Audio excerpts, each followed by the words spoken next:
Buenas tardes a todos. Excelentísimas autoridades civiles, militares, fuerzas y cuerpos de seguridad, autoridades académicas, señoras y señores.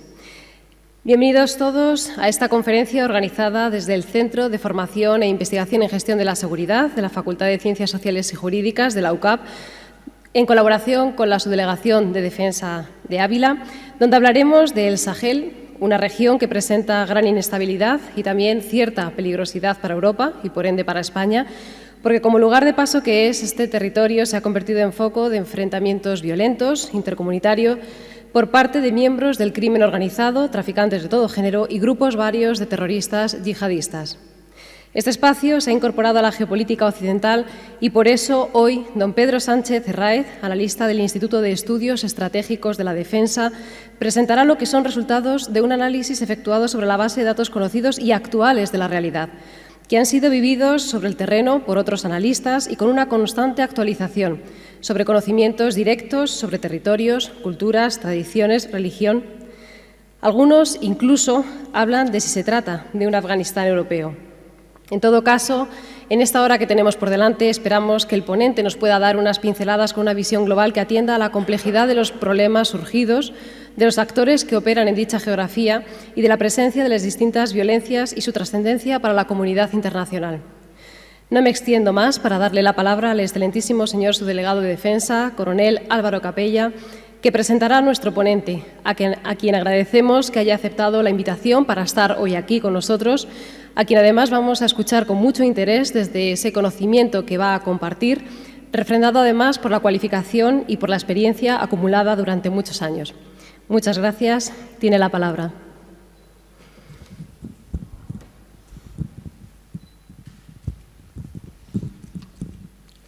Buenas tardes a todos. Lo primero, agradecerles que hayan acudido a esta conferencia.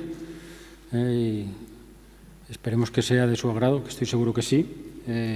Mi agradecimiento al Ayuntamiento de Ávila por dejarnos este excelente marco para llevar a cabo la conferencia y también a la Universidad Católica por apoyarnos en todo tipo de actividades con la finalidad de difundir la cultura de defensa, ¿no? El coronel Pedro Sánchez Herráez, que es el que nos va a hablar hoy del Sahel. No voy a hablar del Sahel porque ya él es el experto y él nos comentará todo sobre esta zona de África, entre el sur del desierto del Sáhara. Pues el coronel Pedro Sánchez Herráez es de la Armada de Infantería, diplomado de Estado Mayor, pertenece a la 44 promoción y salió de teniente en el 89. Podemos dividir su vida profesional en dos partes. Ha estado destinado en unidades de combate de primera línea y luego la otra parte, la otra faceta fundamental, ha sido profesor e investigador. Bien, en el sentido de la pertenencia a unidades de combate, ha recorrido toda la geografía española. Fundamentalmente estuvo destinado durante más de 15 años en la Legión, en la que participó en misiones internacionales en Bosnia y Herzegovina, en Albania y en Kosovo, siempre en los momentos en los que despliega la Legión, que es al inicio de las misiones.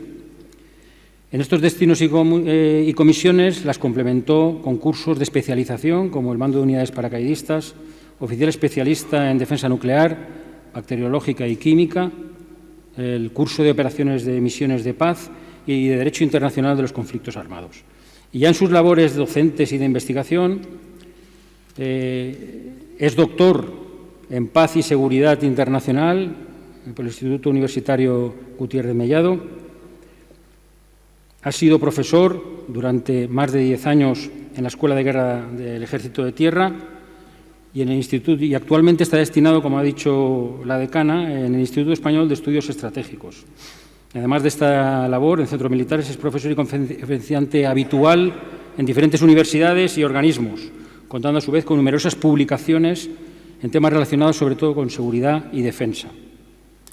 Pedro, bienvenido y cuando quieras. Voy a pasar directamente a la tribuna.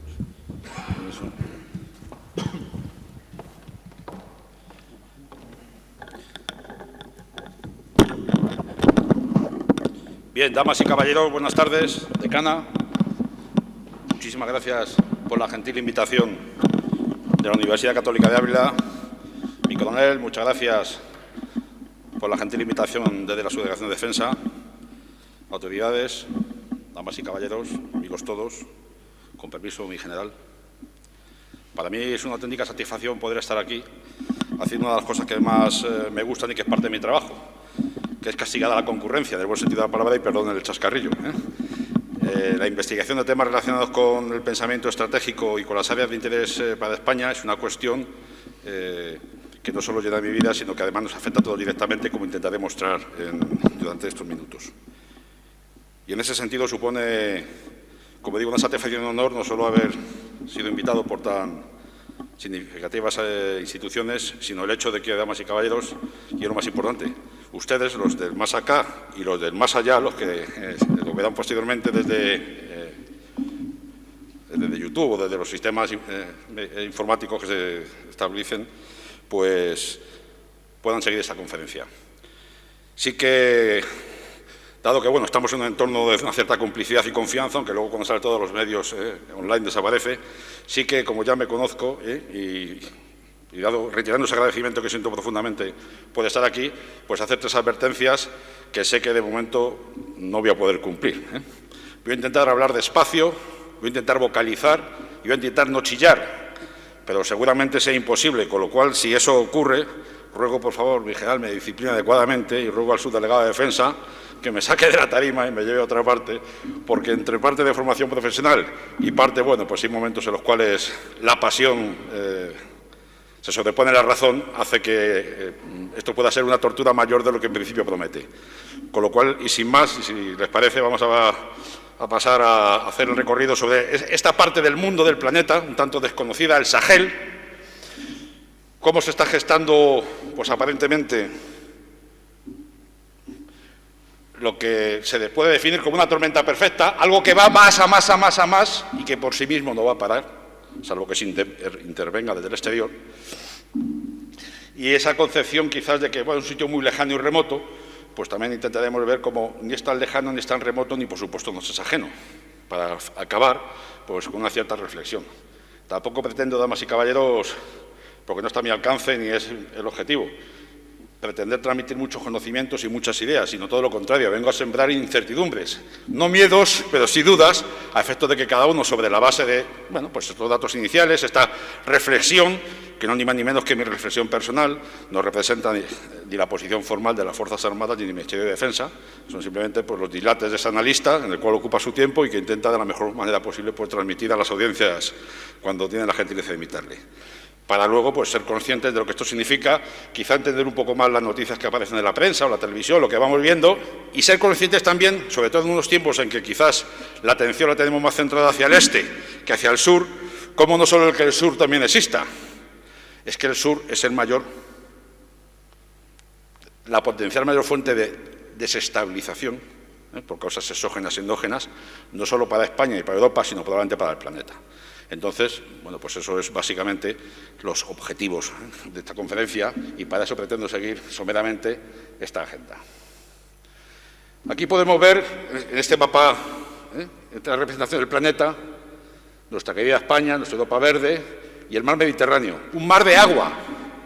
El agua, el mar, el océano no se para. Aquel que sabe utilizar sus corrientes, que entiende los vientos, que sabe leer en la espuma de las olas, el mar es una fuente de comunicación, una fuente de enlace. De hecho, el que existe una cultura mediterránea es prueba evidente de que la orilla norte y la orilla sur del mar están íntimamente conectados. El Mare Nostrum romano da también idea de esa realidad. Y aunque en cada orilla norte y sur, hoy día, actualmente, pues hay visiones, realidades de muchos tipos distintas, sí que compartimos un legado común y las intercomunicaciones son constantes.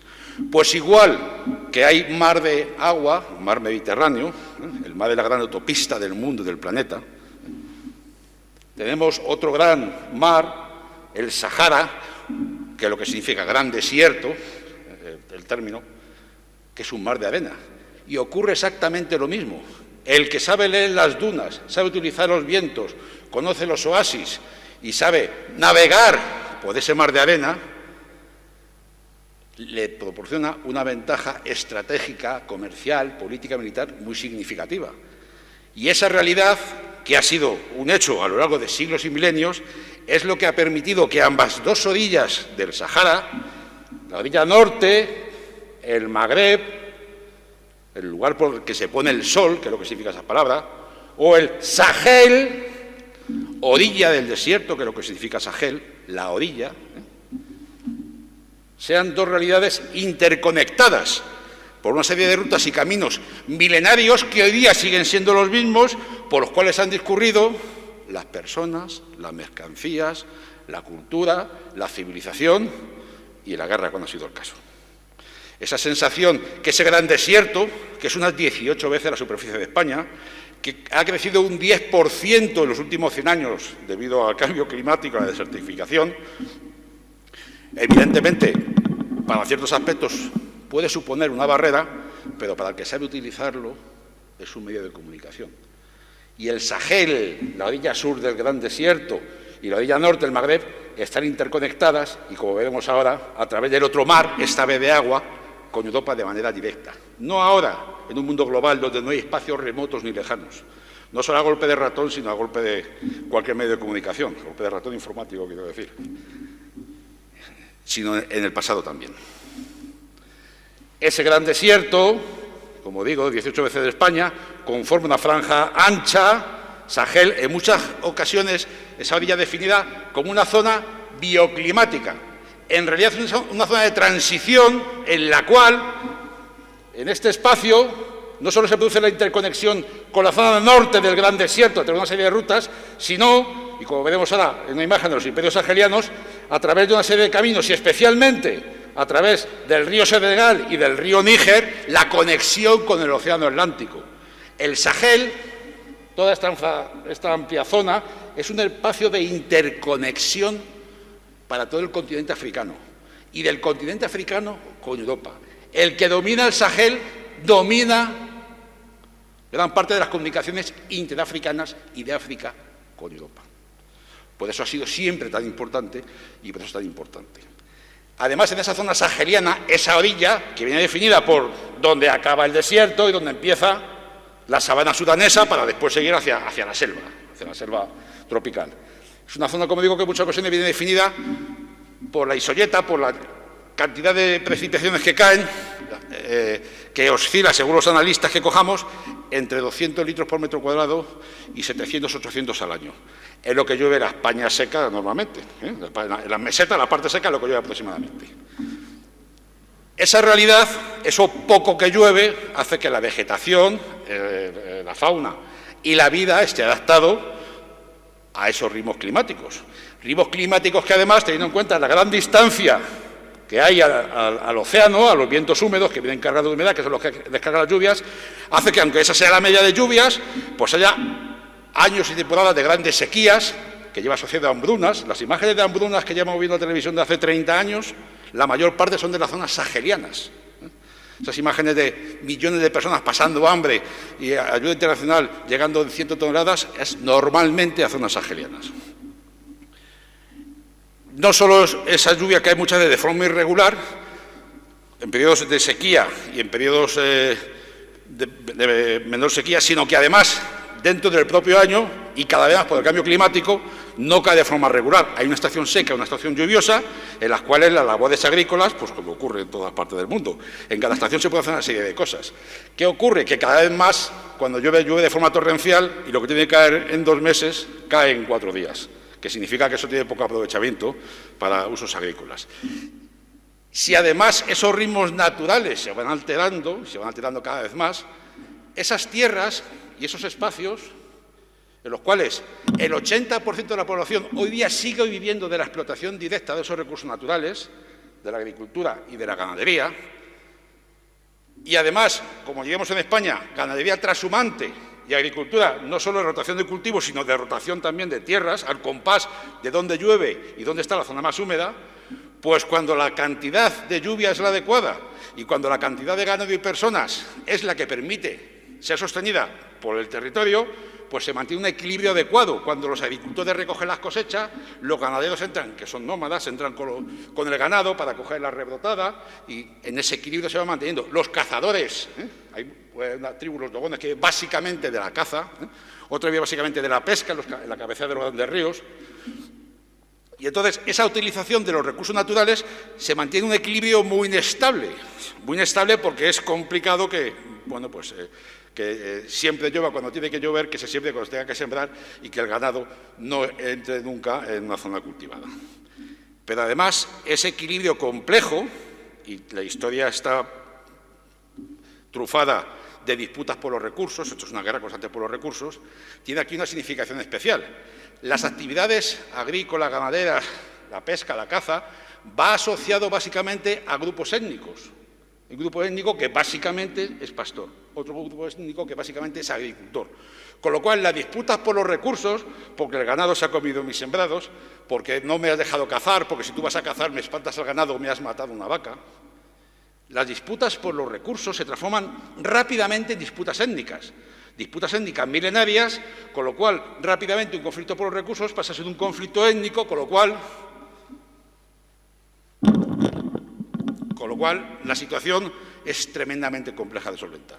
Si además le añadimos que el cambio climático está absolutamente alterando ese difícil equilibrio que había entre la economía y el clima, que además el desierto sigue creciendo y sigue avanzando hacia el sur, y que además es una zona en la cual la población se duplica cada 20 años, es la zona del planeta donde más crece la población.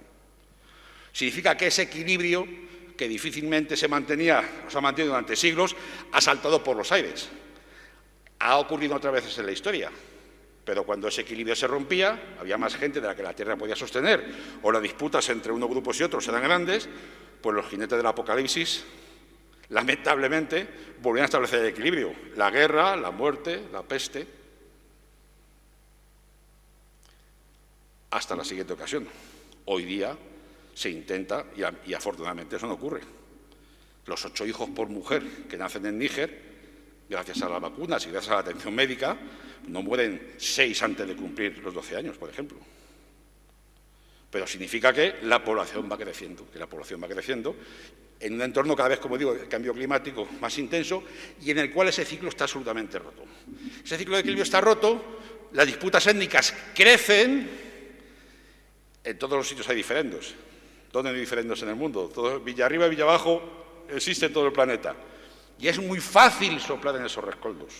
Siempre es fácil recurrir a, es que la colonización, los pueblos nómadas siempre, para el concepto de esta nación, siempre han sido algo complejo de articular, ¿no? Y los ganaderos, pues siempre la colonización os quitó las mejores tierras. Entonces, sorprende eso, en los momentos difíciles de hambrunas, de disputa por los recursos, de que no hay para todos, pues el soplar sobre esos rescoldos funciona. Y entonces, si yo te ofrezco una solución, que es unirte a mí, bien terrorismo yihadista, o te ofrezco una solución laboral, simplemente, que es que conmigo vas a poder vivir. Yo te ofrezco un sueldo y te doy un arma, y en los países donde no hay estabilidad se vive mucho más seguro detrás del cañón del fusil que enfrente del cañón del fusil. Te doy una solución laboral, en muchas ocasiones es la única posible y factible, con lo cual lo que sobra, desgraciadamente, es personas que alimenten esos grupos de crimen organizado o de terrorismo. Y la causa inicial es ese desequilibrio por esa lucha por los recursos. Cuando hablamos del Sahel, hablamos de esa franja inmensa, vemos son más de 5.000 kilómetros y cerca de 400 de anchura aproximadamente, que abarca territorios de entre 10 y 12 países, también según los analistas que cojamos.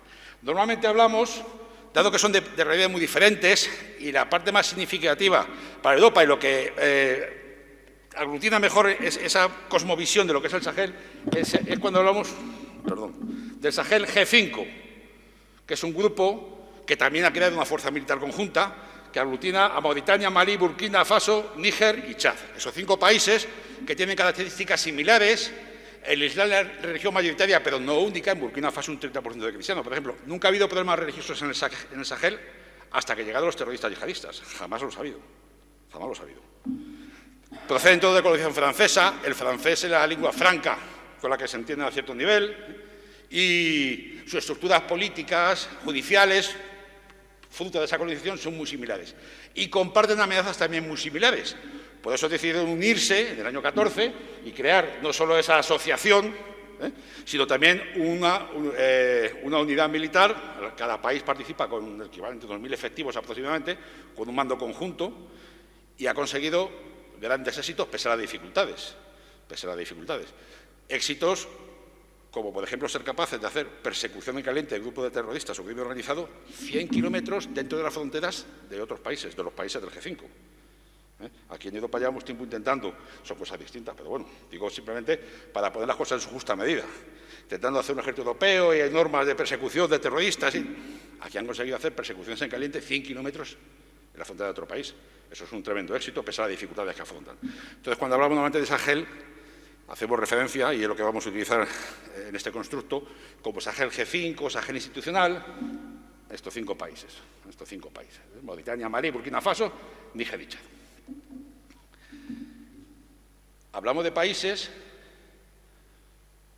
que proceden, todos estos, de los años 60, de la gran última descolonización,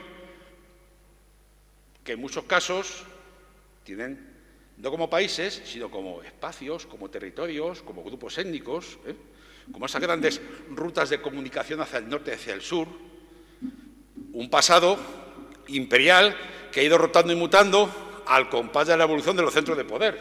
Los grandes imperios sahelianos, incluyendo el almorávide y el almohade, que aquí en España tenemos huella de ellos porque llegaron a la península ibérica, son ambos dos imperios con raíces sahelianas. La cabecera de esos imperios se encontraba en la zona saheliana.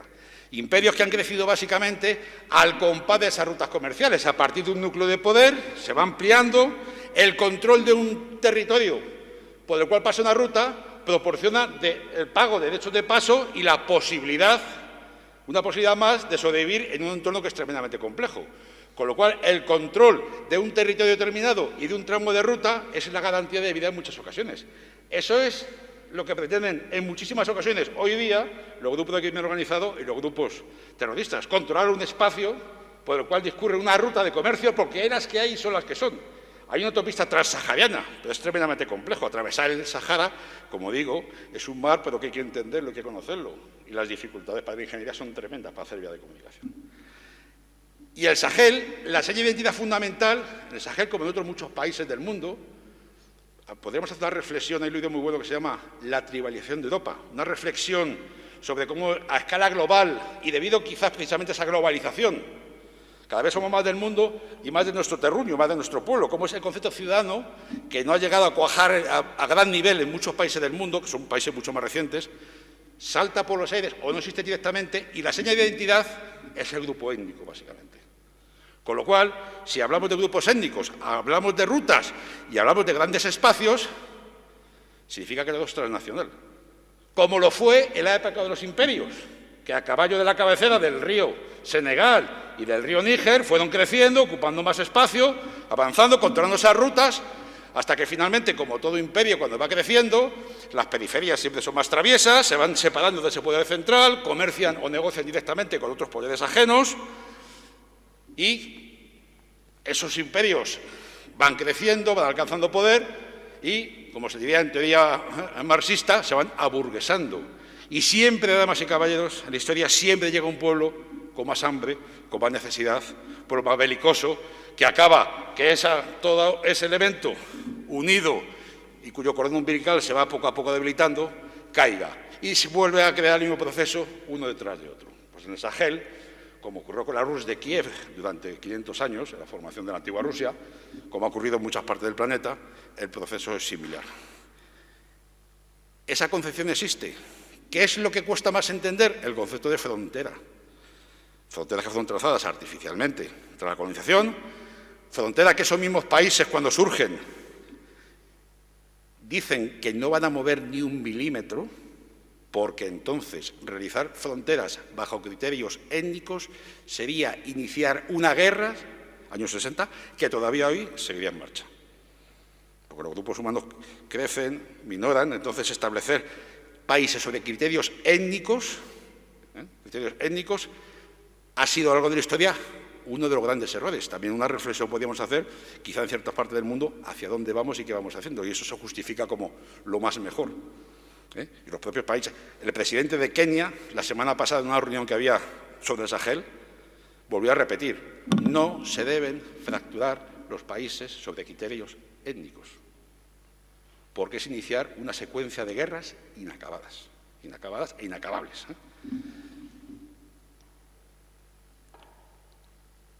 Toda esta zona del Sahel G5 es una superficie de unas 10 veces la de España. La población es unos 88 millones de personas, que se duplica cada 20 años. Y cuenta con unas fuerzas militares aproximadamente pues 3/4 partes de la de España, unos 80.000 efectivos. Y unas fuerzas policiales, por lo difícil que es hacer cálculos en esta zona, de unos 30.000 efectivos. 10 veces la superficie de España, el doble de la población de España, y fuerzas militares y policiales muchísimo más escasas, pues resulta que un territorio amplísimo, donde el concepto de frontera no existe, todo es transnacional, donde los pueblos están acostumbrados y la solución a la vida del día a día es la movilidad, con el ganado, con los cultivos, la gran riqueza es el comercio, y cuando las cosas se ponen mal, y siempre en época de sequía, o más ahora con la guerra constante, pues cojo el petate y me marcho. Cuando el Sahel es un nodo de intercomunicación en sí mismo, la población saheliana, además, resuelve siempre los problemas de su vida desplazándose y moviéndose. Por eso, pues en televisión vemos constantemente las avalanchas de migrantes que van buscando un sitio mejor, teniendo en cuenta que el 90% de la migración africana es intraafricana, se queda dentro de África. Y por eso vemos cómo las ciudades africanas se van llenando de población, y por eso vemos los grandes desplazamientos de población. Porque aparte de lo que haríamos cualquiera ante inseguridad, pues buscar un sitio mejor para poder vivir, pero el hecho real es que en el Sahel la movilidad es la respuesta a casi todas las crisis de la zona.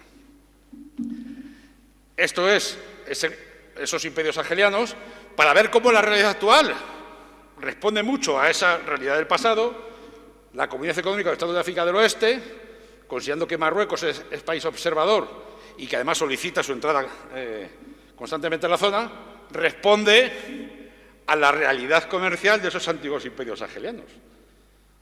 Damas y caballeros, los que ya empeñamos canas sabemos que la historia siempre vuelve, aunque nos empeñemos en ir contra ella. No tiene por qué repetirse, pero los grandes elementos que han hecho determinados acontecimientos históricos nos enseñan que, ante ciertos estímulos, las respuestas suelen ser similares, hablando de grandes grupos humanos o de grandes masas humanas. Eso es, las constantes geopolíticas funcionan así. Entonces, a veces, negar las evidencias, pues suele ser un poco ir contracorriente. Bueno, tras esa descripción de lo que es el Sahel, ¿por qué hablamos de que es una tormenta perfecta? Bueno, esto se puede llamar de muchas formas, recibe el nombre de ciclo de estabilización, que es el camino seguido por los Estados-nación, por la mayor parte de las organizaciones sociopolíticas que han tenido una cierta pervivencia en el tiempo. Sobre la base de un mínimo de seguridad y de un sistema de gobernanza que sea justo, que recaude impuestos y que esos impuestos reviertan en la sociedad, con esos impuestos ha de equipar y monopolizar legítimamente la violencia. Mientras más actores, más grupos, más milicias sean capaces de ejercer la violencia, más inestabilidad hay, porque hay más grupos cuyos fines pueden ser absolutamente distintos y con capacidad material de ejercer la violencia, con lo cual es mucho más difícil que reine la paz. Esos elementos de gobierno que van monopolizando la violencia, ejércitos y policías, junto con un sistema judicial, van consiguiendo que vaya subiendo, incrementándose el nivel de desarrollo económico y social, que cada vez haya un nivel de vida mejor y una mayor cohesión social. Y que el concepto ese de ciudadanía vaya impregnando y vaya haciendo que sea el primordial por encima de diferencias religiosas, étnicas, culturales de otro tipo. Según se van incrementando estos dos pilares, que podemos subdividir los que queramos o renombrar como queramos, se va incrementando a la vez también el nivel de seguridad. Y mientras más seguridad y un sistema de gobernanza más justo, permite que esto vaya girando en el sentido adecuado. De hecho, en el momento en que hay la seguridad, que es una percepción, una percepción, hay una sensación de inseguridad, automáticamente el ciclo empieza a girar en el sentido contrario. Pensemos en la pandemia, inició una crisis sanitaria, ¿no? Cómo automáticamente lo hemos asociado y acaba deviniendo en ciertas partes del mundo una crisis de seguridad, cómo hemos mirado a la OMS y está diciendo qué pasa, cómo pues al final desestabiliza las sociedades, cómo todo está interrelacionado, todos los pilares de la estabilización están interrelacionados, pero el patrón mínimo y básico es que haya un poco de seguridad. Si no seguridad, ni nada. ¿Quién va a sembrar si tiene la certeza que dentro de 8 meses no va a poder recoger? ¿Quién va a tener ganado si sabe que se lo van a robar o le van a matar? ¿Quién va a invertir ¿O qué país va a invertir en una región en la cual dice, esto es imposible? O va a invertir buscando un retorno, pues casi de usura, ¿no? Con un retorno increíble, ¿no? Porque el riesgo es muy elevado.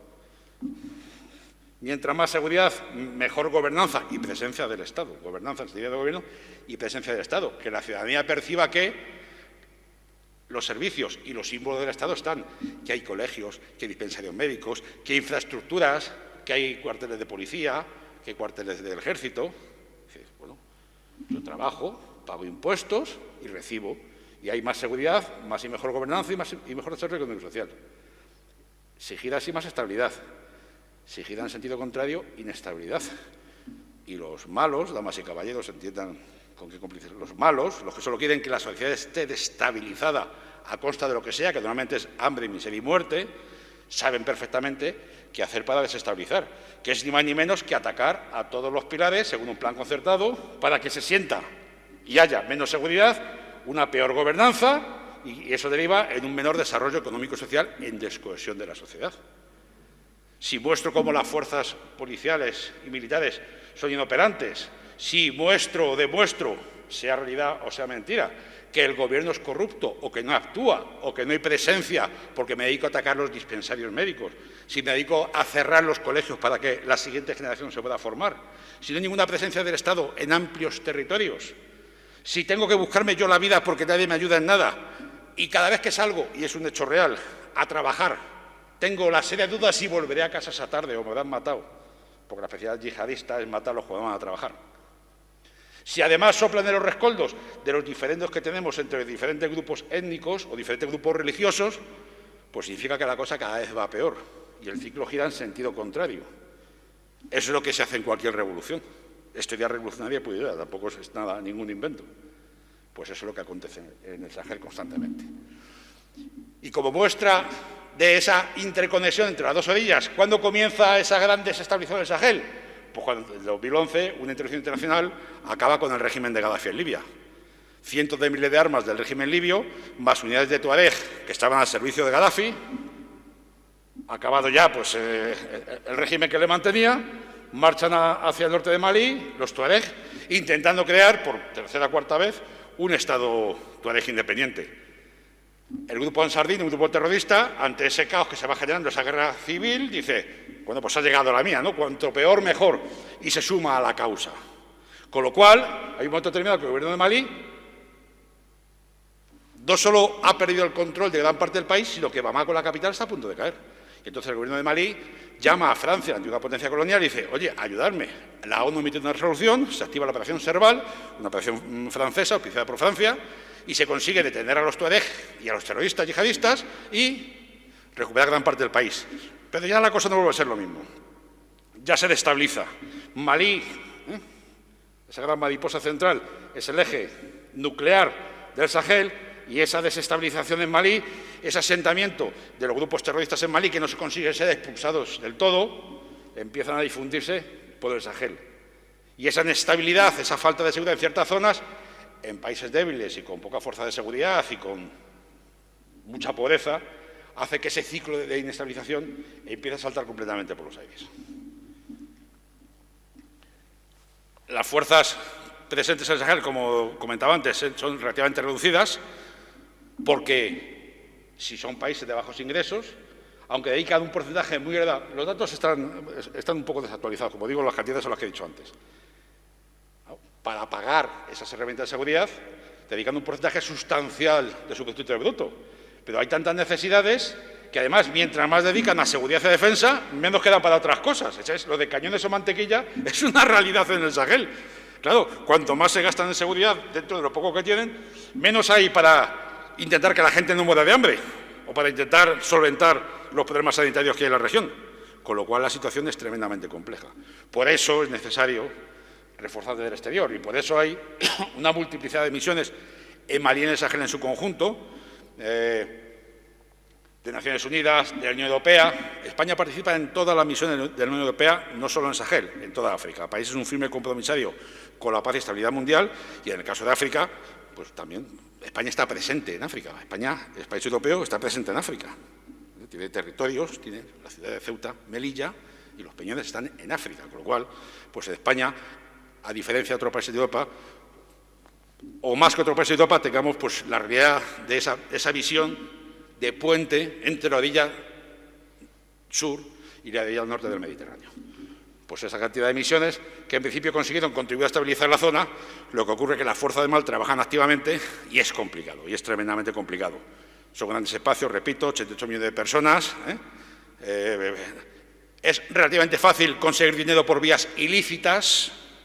El crimen es fácil a través del nuevo flujo enorme de capital que supone el tráfico de seres humanos, el tráfico de materiales, de minerales, el tráfico de armas, el tráfico de drogas, hace que sea fácil relativamente conseguir financiación, con lo cual es difícil conseguir luchar contra ese terrorismo.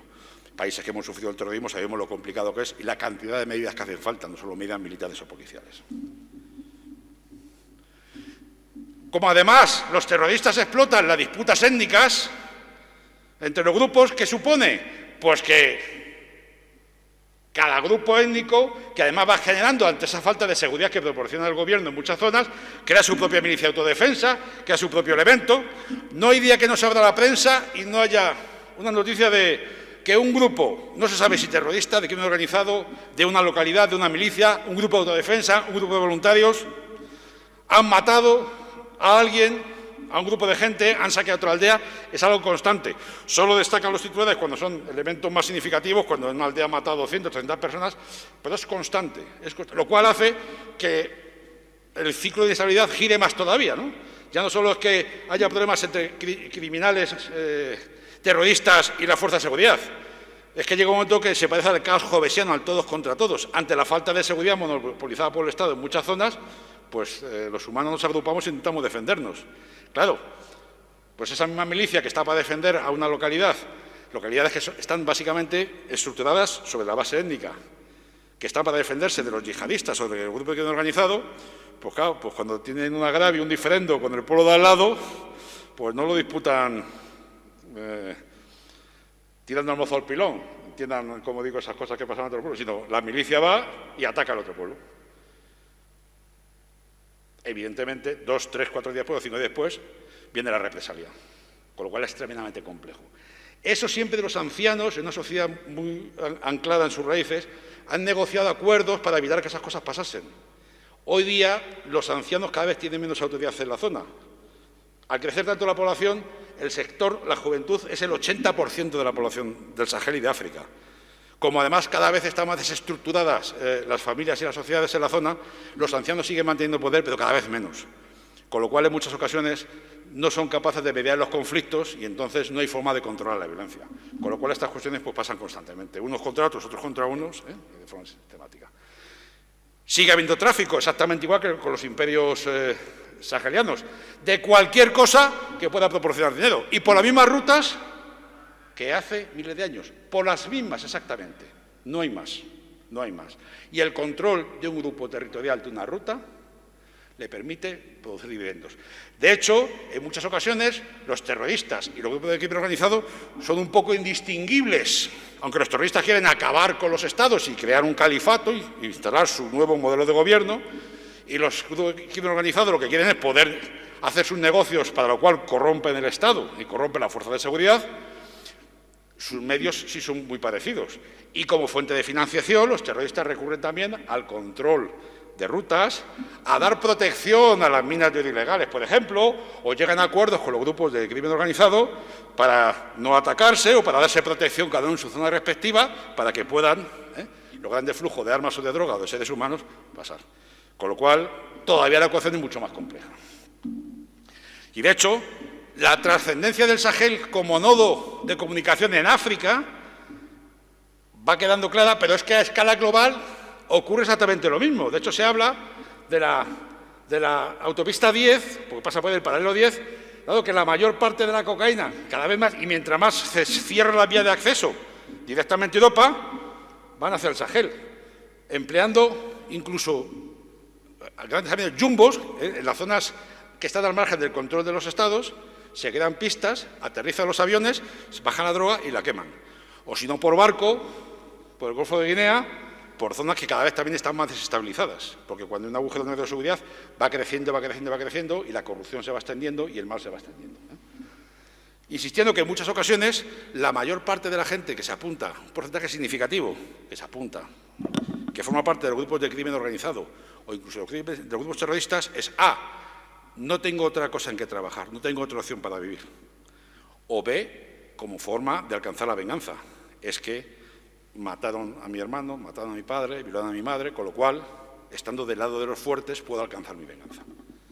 No tiene que haber muchas ocasiones con estar de acuerdo con esos ideales o con esos fines, sino simplemente estoy del lado de los fuertes y puedo alcanzar mis objetivos o puedo sobrevivir.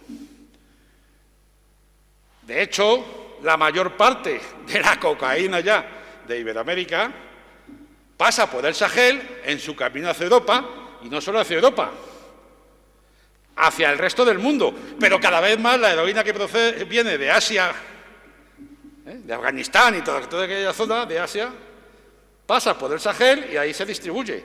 Y los mayores laboratorios de metanfetamina del mundo se están montando en el Sahel, en mitad de la nada, precisamente porque no hay control, porque no hay seguridad, en esos grandes espacios vacíos donde no es posible dar seguridad y donde los que campan a sus anchas son los grupos de crimen organizado y los terroristas. Se instalan esos laboratorios, hay que llevar los precursores, hay que llevarlo todo, porque allí no hay nada, pero se puede trabajar. Y a partir de ahí se difunden cada vez más para el resto de los países más ricos de África, cada vez más para los países del Golfo y de Oriente Medio, y para Europa y el resto del mundo. Con lo cual, el gran nodo mundial de distribución de drogas está pasando a ser el Sahel. El Sahel, eso que está ahí, intuitivamente decimos, en mitad de la nada, pues a escala global no, es un nodo global de intercomunicación.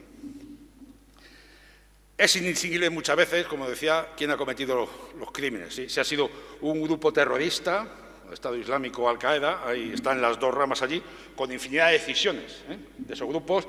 Si han sido grupos de autodefensa, si han sido grupos de crimen organizado, si han sido grupos escindidos de la fuerza de seguridad que deciden trabajar por su cuenta porque así seguramente ganen más dinero que sirviendo al Estado.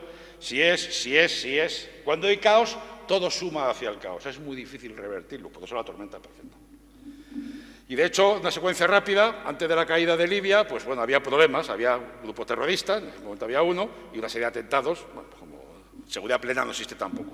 Pero he hecho una secuencia rápida, ya ha caído Libia del 11, en el 12 estalla el conflicto en Malí, y vamos viendo rápidamente cómo van creciendo los atentados y los grupos, y además, lo que antes era empleado como zona de descanso y de refugio los países del Golfo de Guinea, cada vez más está siendo objeto de ataques y como cada vez son más fuertes los terroristas y el grupo de crimen organizado, van avanzando hacia el sur, hacia el Golfo de Guinea.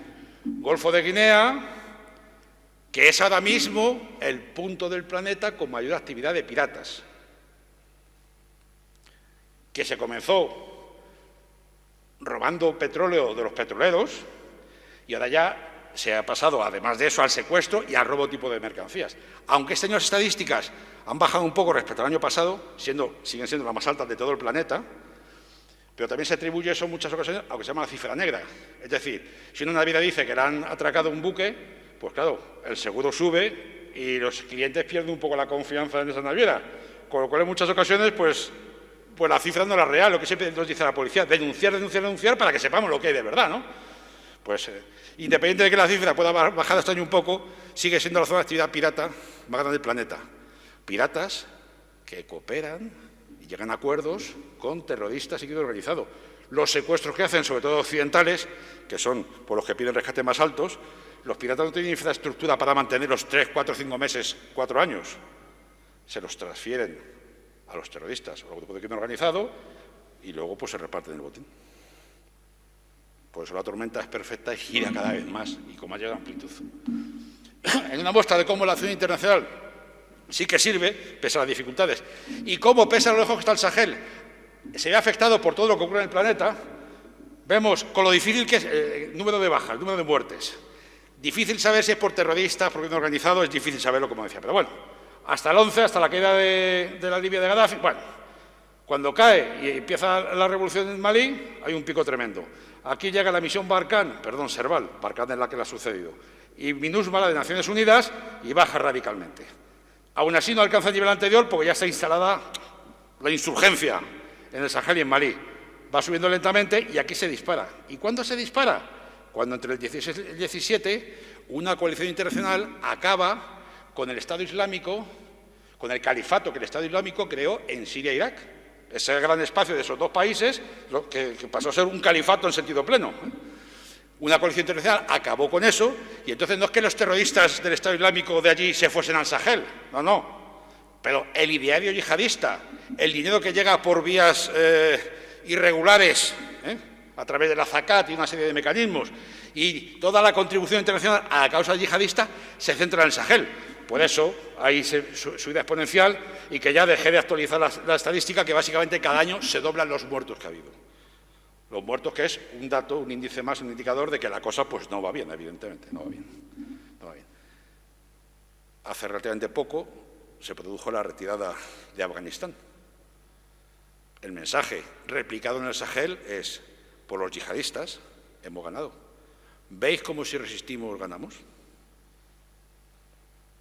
Con lo cual, eso ha hecho que desde la caída de Afganistán se incremente la acción de los grupos yihadistas, con la connivencia del crimen organizado y, en fin, más elementos. Vamos. En ese sentido, igual, las noticias son diarias de cómo se atacan a todos los pilares del ciclo de estabilización.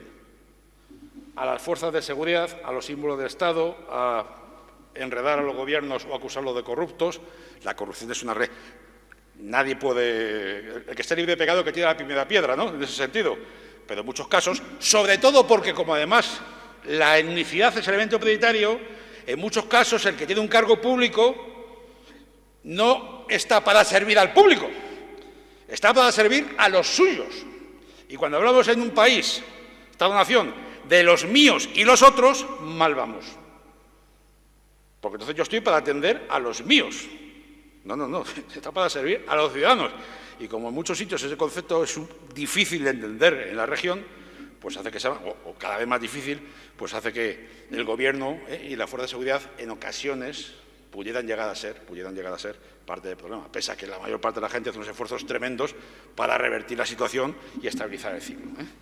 Si además ataca a los colegios, si además no hay un problema religioso, pero se atacan las iglesias, se acusan unos a otros, se atacan entre grupos religiosos, pues hace que la sociedad se desestabilice y se descohesione. Y los que antaño vivían de diferentes grupos étnicos en equilibrio, de diferentes religiones, sin ningún problema, pues al final todo mira con recelo al vecino, porque es diferente, porque no es como yo, porque tal, porque los hoy vecinos mañana se están macheteando unos a otros. No el vecino, pero el de Villarriba, el de Villabajo sí. Con lo cual, ¿qué ocurre? Ante la inseguridad, cientos y millones de personas marchan.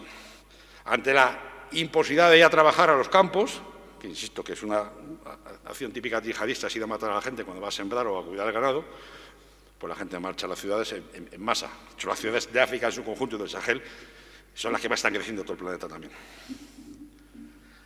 Países muy pobres, cojamos el índice que cojamos, de desarrollo humano, de estados fallidos, están siempre en la parte más baja de la tabla. El que está mejor de los 5 es Mauritania, que está aproximadamente del 150 de los 200 países aproximadamente, grosso modo, que hay en el mundo. Los demás están siempre en el último tercio. Pocos ingresos, poca capacidad de acción, poca capacidad de atender a sus sociedades. Y mientras más inestabilidad, hay menos recaudación de impuestos, hay menos posibilidad de revertir la excedente social de la población, hay menos posibilidades de crear un aparato de seguridad importante, hay menos posibilidad de crear un aparato judicial importante, con lo cual se va derrumbando el edificio completamente. Y eso revierte pues, en la hambruna. O sea, ya aparte de la inseguridad, el hambre. Gente que se muere de hambre, literalmente. Es una zona típica de hambrunas, pero ya la cuestión está absolutamente desaforada. Esa marcha a las ciudades, ¿qué efectos colaterales tiene? Siempre ha habido marcha en las épocas de sequía, cuando había 2 o 3 años malos, había lo que se llamaba migración circular. La gente marchaba a las ciudades, a los pueblecillos, se buscaba, como ha pasado siempre en todas partes, se buscaba la vida como podía, en trabajo durante un tiempo, hasta que podía volver otra vez a su aldea, a seguir con los cultivos, a seguir con el ganado, cuando las condiciones climáticas habían mejorado. Migración circular porque era de ida y vuelta. Ya no. El crecimiento demográfico desaforado y la falta de seguridad hace que los que marchan a las ciudades ya van para quedarse. Van para quedarse y, claro, no van con la cartera llena de billetes, entiendan cómo lo digo, ¿no? Van con nada. con nada y huyendo. ¿Qué ocurre? Que lo que crecen son los poblados de chabolas, los bidonvilles, ahí tienen muchas denominaciones, poblados de chabolas en los cuales la gente se agrupa de manera étnica, buscando la autoprotección, en la cual los habitantes que están en las ciudades los perciben como una amenaza. Junto a estos barrios de chabolas hay edificios ultramodernos, de acero, de hormigón, de oficina, grandes bancos, grandes tiendas. Las desigualdades se perciben mucho más fácilmente en las grandes ciudades que en el campo, que aunque siempre hay gente en mejor y peor condiciones y hay grandes caserones y casitas, pero en las ciudades se perciben mucho más, ¿no? Incluso se blindan los centros ricos de las ciudades frente a estos recién llegados a los que acusan de traer nada más que inseguridad. Como aquí se agrupan en clave étnica y como aquí ya los ancianos sí que no mandan nada, casi nada, porque se desestructuran las sociedades. Eso lo vimos en España en los 60, cuando fue la vaga de migración del campo a la ciudad. Una de las cuestiones que en los años 70 y 80 entrase las drogas en masa en la sociedad española fue debido a esa desestructuración de la estructura clásica que teníamos, evidentemente, ¿no? Entonces, aquí está ocurriendo de manera muy acelerada. Teniendo en cuenta aquí países en los cuales el 80%, el 75% de la población vive en chabolas. La población urbana vive en chabolas. Y cada vez va más. Y claro, no hay forma de dar servicios, no hay forma, con lo cual, ¿quién capta simpatizantes? Los yihadistas, el grupo de crimen organizado. La captación de yihadistas, de radicales religiosos extremos, que antes se hacía en las aldeas más remotas, donde el rigorismo religioso podía ser más fuerte, se ha desplazado a los suburbios de las grandes ciudades, del Sahel y del Magreb. Porque donde hay más gente desencantada y más gente, como pasa en Iberoamérica, en la zona de las favelas. O sea, al final, si los seres humanos respondemos de manera similar a estímulos similares, al final la vida es así, ¿no? ¿Qué me da el gobierno? Que espera yo que le dé, que haga algo por este gobierno, que además es que yo soy peul, yo soy peul, soy dogón, no soy... No me da nada, pues si no me da nada no voy a hacer nada por él. Y al final, ¿quién me protege? Mi familia, mi tribu, mi clan. Más allá no llego. Es un mundo global. ¿Quién se aprovecha de eso? Los yihadistas a escala global, grupos de crimen organizado a escala global, que eso sí que son globalmente fuertes. Ya vamos terminando. A eso, como he comentado al principio, a esos elementos de inseguridad, hay lo que se llaman potenciadores de riesgo, cosas que en sí mismas no son buenas o malas, sino que depende. ¿El cambio climático? Pues hay cosas que, aparte que altera tal, depende. Hay zonas que zonas de Siberia se pueden volver cultivables, con lo cual en un momento determinado para ciertas zonas puede ser favorable, aunque para el conjunto del planeta no sea adecuada.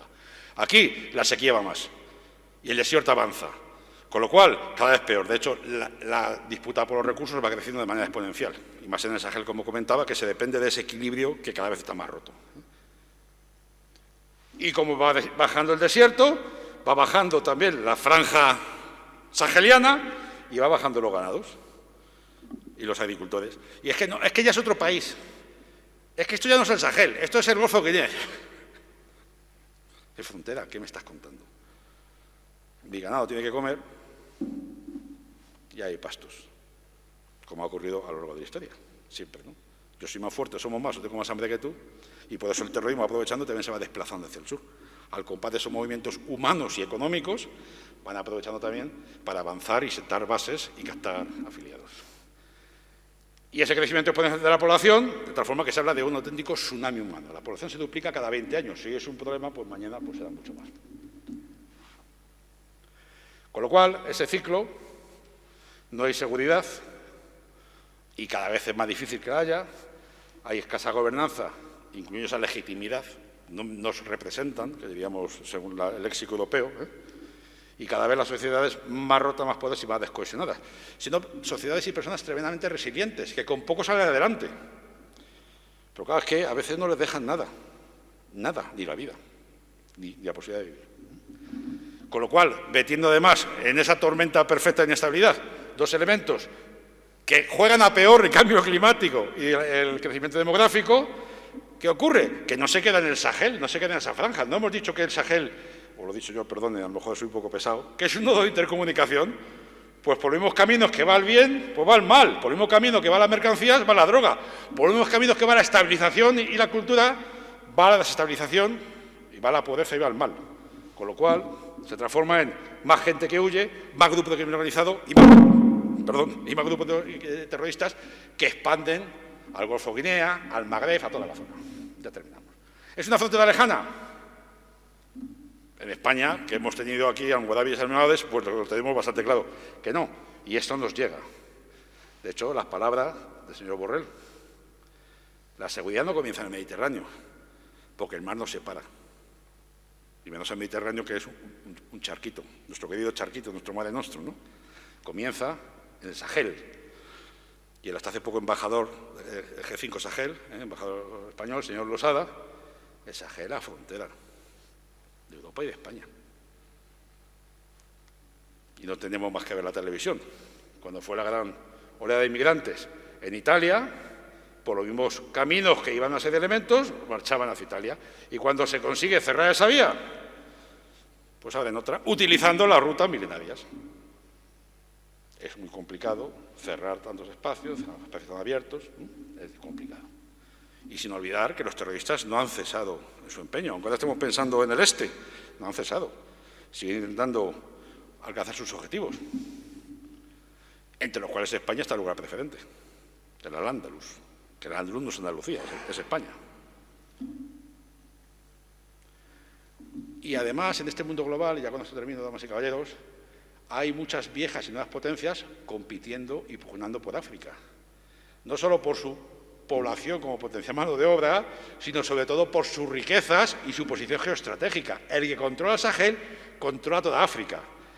Ahora que hablamos de seguridad energética de Europa, ¿hacia dónde miramos básicamente? Hacia el sur, las grandes bolsas de riqueza de hidrocarburos que hay en esta zona, las grandes reservas de minerales estratégicos, muchas todavía sin descubrir y sin explotar, sobre todo por la estabilidad. Entonces, como digo, viejas y nuevas potencias están desplegando sus intereses en la zona, con lo cual, pues una vez de forma lícita y otra no tan lícita, van avanzando puestos y va generando estabilidad. Y si para alcanzar mis objetivos, para que me des una concesión minera o para crear infraestructuras que luego me sirvan para desplegar mis bases militares o mis tropas, tengo que sobornar o tengo que pagar a un grupo de crimen organizado o tengo que pagar a un grupo étnico, pues lo hago. Insisto, el que esté libre de pecado que tire la primera piedra en estas cosas, ¿no? Que también siempre está ocurrido siempre en la historia, no es nada nuevo. Pero en un mundo global y en plena reconfiguración como estamos en el planeta, y no más que ver el telediario todos los días, pues ya no son 2 o 3 o 4 los que compiten. Estamos hablando de una docena de viejas y nuevas potencias compitiendo por la zona, con lo cual la situación es mucho más complicada. Y ahora ya se le suma que, y para que nos hagamos una idea de lo difícil que era vida en estas zonas, si aquí, debido a la pugna entre Rusia y Ucrania, ha subido el precio de la energía, ha subido el precio de los alimentos y nos está costando llegar a final de mes, donde la gente ya no llegaba, no a final de mes ni a sobrevivir, y donde los productos básicos le supone al que tiene algo de dinero el 90 o el 80% de todos sus gastos, o la energía no pueden pagarla aunque utilicen poco, pues sí, en los países desarrollados esto nos supone un serio hándicap que no pasará en los sitios donde están sobreviviendo malamente. Y además en ese proceso de estabilización, en Malí, en el centro de Sahel, pues hace poco ha acudido un actor que puede ejercer violencia más, la empresa Wagner, una empresa de mercenarios rusa, en la cual pues, Rusia está utilizando para implantar su presencia en la zona a cambio de contratos mineros, contratos de energía y tal. Con lo cual, pues si la cosa estaba mal, pues ahora está peor. Y de hecho ha habido una serie de diferendos entre el gobierno de Malí y el gobierno de Francia y la Unión Europea que hace que parte de las tropas se estén retirando de algunos países, alentados por los rescoldos de esa pugna global que también quiere sacar a Europa en ciertas medidas de esa zona que es nuestra frontera. Con lo cual, damas y caballeros, y como modo de reflexión ya para que cada uno, y dejando paso un turno de preguntas por si quieren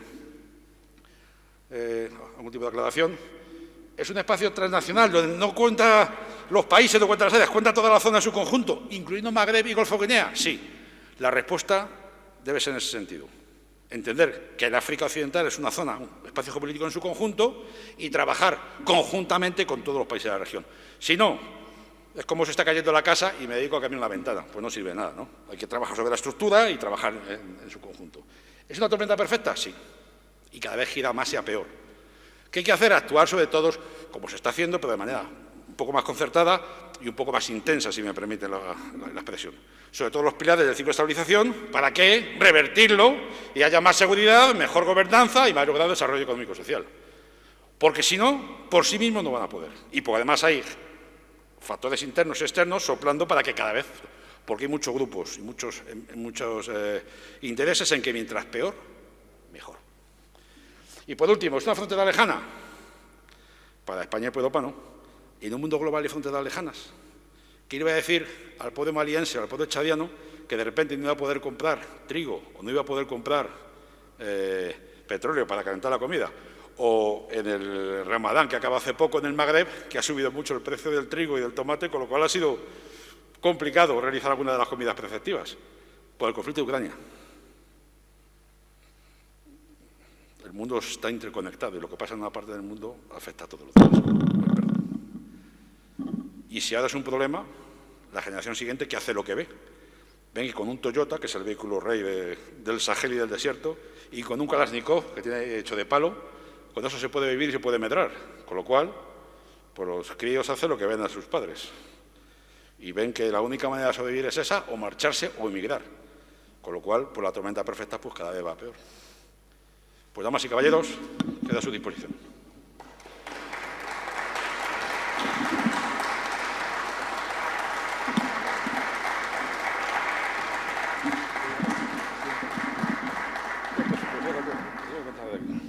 Pasamos a un turno de preguntas. ¿Alguna pregunta? Venga, Juan.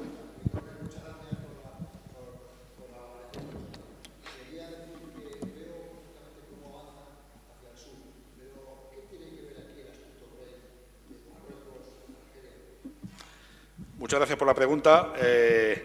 Los países del Magreb, que son la otra orilla del desierto, están tremendamente preocupados por el terrorismo yihadista. De hecho, está organizando una cumbre para la lucha contra el Estado Islámico en Marruecos en estos días.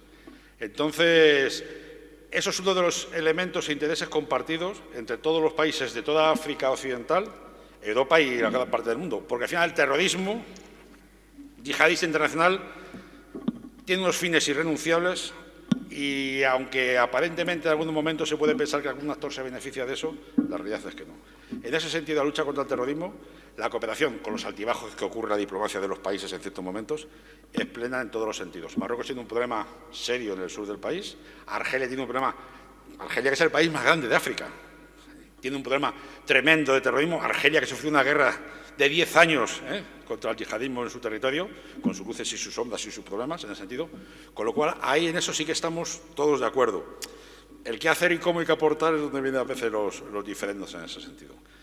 Y los países del Golfo de Guinea, que estaban un poco ajenos, tienen sus problemillas, tienen problemas de separatismo, de insurgencia, o sea que sí, el mundo no es un lugar perfecto, por desgracia, pero estaban al margen de este terrorismo yihadista, también se están viendo afectados, con lo cual la preocupación es seria. Si se le suma además que cuando Estados Unidos pivotó hacia Asia-Pacífico por el ascenso de China, pues Estados Unidos relativamente, porque Estados Unidos siempre está presente en todas partes, relativamente dejó un poco África, ¿no? Y el vacío geopolítico no existe. Si hay un vacío, lo llena alguien. Una gran potencia, un gran grupo internacional, un grupo terrorista, siempre lo llena alguien. Con lo cual, ese espacio ha sido aprovechado por otras potencias y por los yihadistas también. Con lo cual, hasta ahí y hasta el momento la cooperación es magnífica, porque ahí sí que no nos libramos ninguno. Los objetivos de los yihadistas son irrenunciables. Se habla también que en ciertas zonas del Sahel y en ciertas zonas del planeta, en ocasiones, pues se produce la banditización de los terroristas yihadistas. Es decir, se transforman más en bandidos que en narcoguerrillas, como ocurrió con los talibanes en un momento determinado, o en un momento determinado, como también pasó con los grupos de crimen organizado en Iberoamérica, ¿no? Que al final, bueno, pues el ideal pasa a segundo plano y lo que quiero es el dinero, ¿no? Y eso sí se da en algún caso. Pero en su conjunto, la yihad global hace que siempre haya grupos y personas y recursos destinados a instaurar ese califato radical. Con lo cual, todos estamos afectados y los países que están más próximos, más afectados, teniendo en cuenta, ya con esto termino, que las grandes ciudades magrebíes no solo han sido países de tránsito de población saheliana y africana en su conjunto, en su camino hacia Europa, sino que son países de destino, porque son países más ricos. Y las grandes ciudades magrebíes tienen barrios enteros de población sahariana y subsahariana, en la cual es donde los terroristas también, como decía antes, buscan captar gente, con lo cual el peligro real para estos países es cierto y son conscientes, con lo cual la cooperación hasta ahora es impecable. Muchas gracias. ¿Alguna otra pregunta?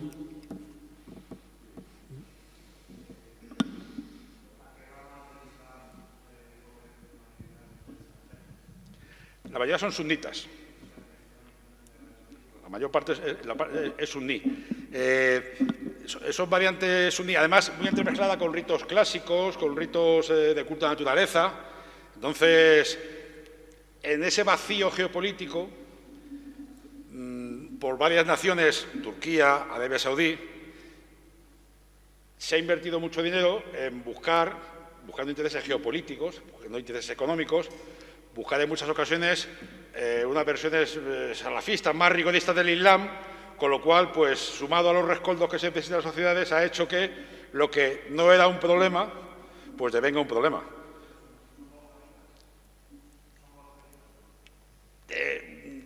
Se va implantando el rito cada vez más radical, pero no es el rito mayoritario. Lo que ocurre es que, claro, al final, pues, en muchas ocasiones, eso lo hemos vivido en la antigua Yugoslavia, en Bosnia y Herzegovina. Cuando acaba el conflicto en Bosnia y Herzegovina, y si hay un sitio donde la comunidad internacional se ha volcado en dinero en efectivo, es en la antigua Yugoslavia. Bueno, pues en un momento determinado, la cual muchas de las viudas de los 259 personas que murieron, los países no podían pagar las pensiones y la ayuda internacional llega a un momento que llega, y fue ingente, y sigue siéndolo, y llega hasta donde llega. Entonces, en muchos casos, pues ciertas ramas, tampoco identificarlo exactamente como un país, ¿vale? Pero bueno, los grandes poderes extremistas del mundo, pues dijeron, muy sencillo, ¿tú quieres que yo te pague una pensión para que puedas vivir tú y tus hijos? Porque si no, no hay otra opción. No tienen más que cumplir lo que yo te digo. Y entonces volver, pues, a un rito más extremista. Y tu hijo va al colegio, tú tendrás tal y tal. Eso es hecho desde el punto de vista religioso y desde el punto de vista político, ¿no? O sea, lo utilizan también los extremismos de todo tipo, lo han utilizado también, ¿no? Yo te solvento la vida y a cambio, pues, hace lo que yo digo y consigo captar adeptos. Pues eso es lo que, si ocurrió en un sitio mucho más desarrollado y con menos necesidades y mucha más ayuda per cápita, que podía mensajer, como era la antigua Yugoslavia, Bosnia y Herzegovina, pues que no se da en los sitios donde literalmente se pasa hambre y necesidad, ¿no? Con lo cual, pues al final se instrumentaliza, lo malo es que se instrumentaliza, cosas que teóricamente son para el bien y para la paz, se instrumentaliza y se consigue el efecto contrario. Muchas gracias. ¿Alguna otra pregunta? ¿Ninguna? ¿No? Yo quería hacerte una pregunta, Pedro. Por favor. Ahí tenemos, por un lado, lo que es el yihadismo y, por otro, lo que son las organizaciones terroristas, de tráfico de personas, tráfico. ¿Ahí hay una pelea entre ellos? ¿Hay alguno que pueda ganar? ¿O hay alguno que se va a apoderar de todo? Sí. ¿O van paralelos? Pues esa es una de los grandes objetos de análisis y de estudio, porque además la respuesta típica es depende. Depende de la zona. En Nigeria, por ejemplo, los grupos de crimen organizado son mucho más antiguos y mucho más potentes de media en cierta zona de Nigeria que grupos terroristas. Pero en la propia Nigeria, Boko Haram, en la zona del lago Chad, es mucho más fuerte. Entonces, en esa idea de que en esos amplios territorios el grupo que es más fuerte en una zona, a manera de la Europa feudal, el señor de cada feudo es el que manda sobre vida de haciendas, tiene su propia guarnición militar, sea de crimen organizado, sea de terroristas, o sea una milicia local, controla ese territorio y la ruta que pasa por él, con lo cual a partir de ahí, pues es el que recauda el dinero y con eso él y sus amigos se benefician y sus súbditos bastante tienen con que no los maten, en ese sentido. Y se acogen a la protección de ese señor. Lo digo porque ese esquema de feudalismo que tenemos todos en la cabeza, más o menos, es muy útil para aplicar en esta zona. ¿Qué ocurre? Pues de la misma manera que podíamos hacer en ciertas etapas de esa Edad Media, que duró 1000 años, y según las regiones, hay zonas en las cuales los grupos yihadistas van creciendo mucho más. Porque además el yihadismo tiene, aparte de la afluencia en un momento determinado de ayuda de todo el planeta, esa imagen de que las atrocidades que se cometen por un fin bueno, como es, pues, alcanzar ese califato. desde una cierta perspectiva, lo de fin bueno entiendan como lo digo también, ¿no? Con lo cual, en ocasiones, se dice, bueno, es que a lo mejor los bandidos se están yihadizando, ¿no? En algunos casos, ¿no? Igual que a veces se habla de la banditización de los yihadistas, como comentaba, ¿no? Dicen otro, mira, ¿qué me estás contando? Aquí se trata, soy el señor de este feudo, pues mira, me dejo de yihad y lo que hago es ser el auténtico noble feudal que controlo. Según las zonas, son más fuertes los grupos de crimen organizado o los grupos yihadistas. Como son zonas tan amplias, en ocasiones cooperan, en otras compiten y en otras se toleran simplemente. Aunque lo que más va creciendo es el yihadismo. Porque en esa gran masa de descontentos, como hemos visto en las ciudades y en el campo, mucha gente busca una salida laboral en los grupos de crimen organizado. Pero en el caso del yihadismo, además, en sociedades además muy tradicionales, de gente con un profundo sentido además de valores y de honor, de una forma quizá un poco distinta como lo tenemos aquí, pues el hecho de luchar por un ideal suele tener un atractivo mayor que el hecho de luchar por robar, que son todas las culturas, sabemos que no se puede hacer. Con lo cual, paulatinamente, el yihadismo va ganando mucho más adeptos. Y como además los ejemplos es, por eso ha sido tan demoledor lo de Afganistán, ¿no? Si resistimos, ganamos, pues encima, al lado de los fuertes, ahora puede ser el crimen organizado, pero si seguimos resistiendo, serán los yihadistas. Por eso es un problema tan tremendo lo que se está generando y lo que va surgiendo hacia el exterior. Entonces, según las regiones va, pero el que más avanza es el yihadismo. Aún así, el crimen organizado, potentísimos. Tampoco hay que irse al Sahel, si lo de las mafias y la mafia, tampoco hay que ser muy lejos para verlo, ¿no? Entonces, es así. Muchas gracias. ¿Quieres decir algo? Pues muchas gracias, Pedro, por la magnífica conferencia. La verdad que los que habíamos leído algo del Sahel y demás, pues hoy nos vamos con una idea clara del problema que tenemos ahí, de la frontera del sur de Europa y de la frontera española, porque ahí estamos ahí delante.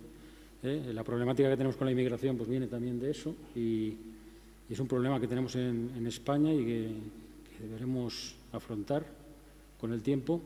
Y bueno, yo creo que nos vamos todos con una idea clara de lo que es el Sahel, de la problemática que tiene y de la tormenta perfecta que has definido claramente que tenemos en el sur de Europa, ¿no?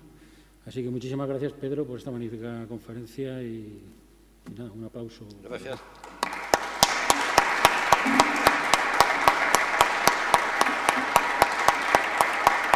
Gracias a ustedes, por una razón muy sencilla.